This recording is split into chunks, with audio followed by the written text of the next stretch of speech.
Hey guys, Ron Bond, Built Construction here. Today we're pouring a dog kennel actually, and it's got a bunch of trench drains in there and it's real cold out. Just want to show you how we did this one. This was hard to access. We had to pull the concrete trucks along the side of the building and drive the track buggy around to the back. They had like a 4-foot door in the back. We'd pull the track buggy through there and get the concrete in here.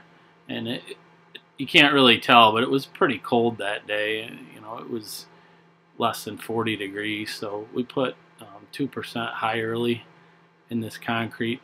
It's a chemical that makes it dry a little faster.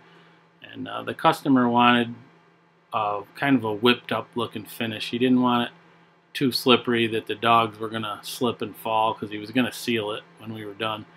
So he wanted it, like I said, he wanted a little bit whipped up, and we wanted to power trowel this thing. So we ended up just kind of stopping early on it, just so it didn't get all shined up. Because, like I said, it was too smooth, the dogs would slip. And if we did a broom finish, he was afraid that the dogs were going to it was going to wear into the pads of their feet. He didn't want that. So we did like a light power trowel finish on it.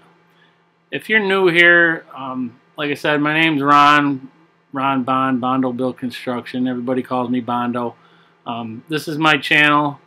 We do a lot of concrete work. We do some renovation stuff in the wintertime.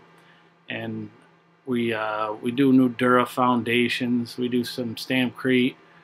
We get into a lot of different stuff. So if that's something that would give you value, why don't you think about hitting the subscribe button and coming along, joining us as we do all this stuff.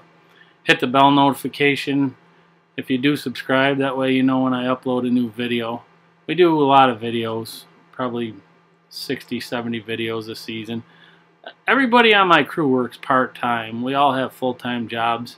We do this concrete part-time on our days off. So a bunch of hard-working guys, you know, just average country boys out here. We like to do concrete. We like to do anything to do with building, fabrication, anything like that.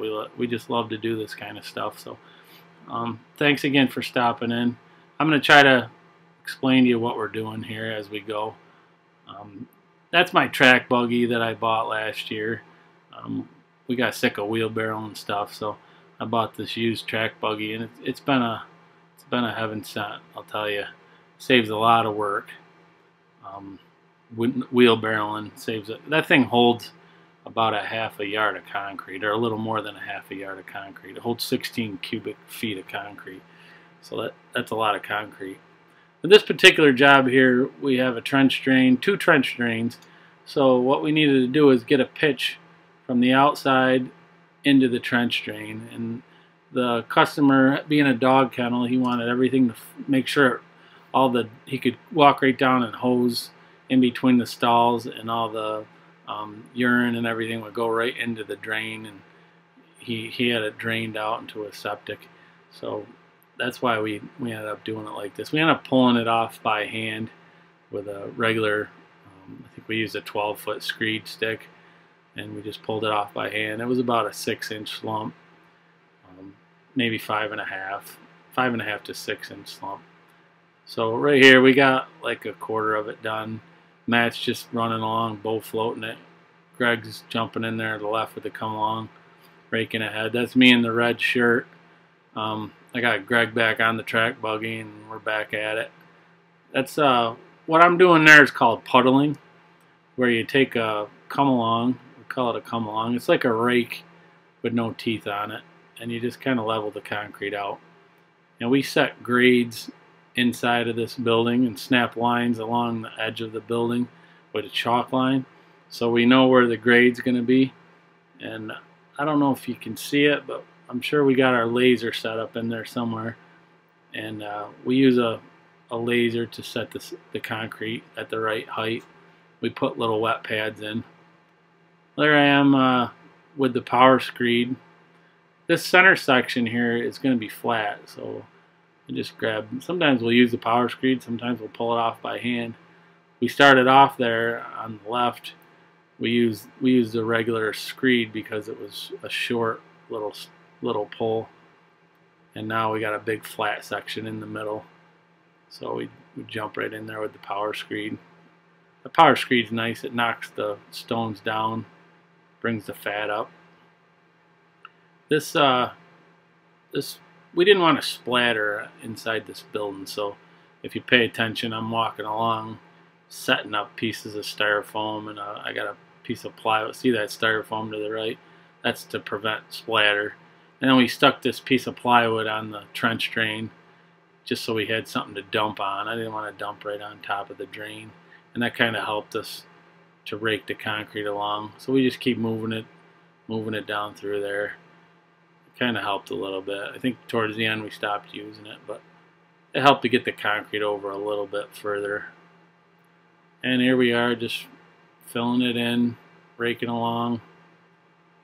There's my splash guard again. Keep that wall from getting all splattered. He had nice white metal in this thing.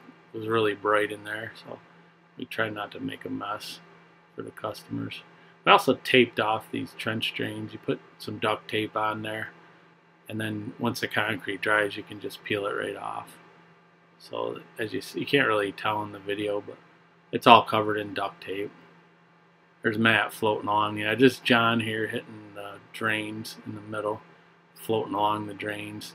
There we go again. That's actually an 8-foot screed stick. That's me on the right screeding. Matt's hitting the edges again. That's why we use that. It was 8 feet to that drain on each side. Then the middle was wider. Everything's pitching, like I said, so got a good. I think this thing had about a 2-inch pitch in it, so it really drained well. And here I am starting up the power trowel, just going real slow here, trying to knock it down, get rid of the bow float lines. And we got Matt and John stayed, and they were knee boarding the edges. Well, I just lightly power troweled it. I was leaving slight footprints in it, but not too bad. Like I said, it was pretty cold that day. So here I am kind of hitting in front of Matt with the power trowel so that he can go in there and hit it with his float. Hit the edges real good. We like to hit the edges real good on knee boards. That way you get it nice and closed up. When I'm doing something like this, when I start off and it's a little bit soft, I'm going to go real slow with the power trowel. As you can see, that thing's just barely spinning. No need to rev it right up. If you're trying to burn a floor in and it gets real hard in the end, you can rev that power trowel right up. But for this, I'm just going along easy and lapping over my joints, half lapping to knock the ridges down.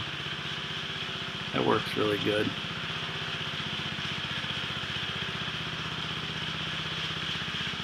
You can see I'm trying to hit my footprints as I go too. Just knocking everything down. Leaving quite a whipped up surface because this is the first hit. If you can stand on that thing and not leave deep prints, then it's ready to hit. This is after I hit the whole thing once. That's what it looks like. These guys Matt and John are still hitting edges. We hand float all these trench drains. You got to get right in there on the knee boards and hit them. Anyways, thanks for stopping by, guys. Check out some of my other videos. See what you think. Like I said, hit the subscribe button. Hit the like if you got some value out of this video too. Thanks again.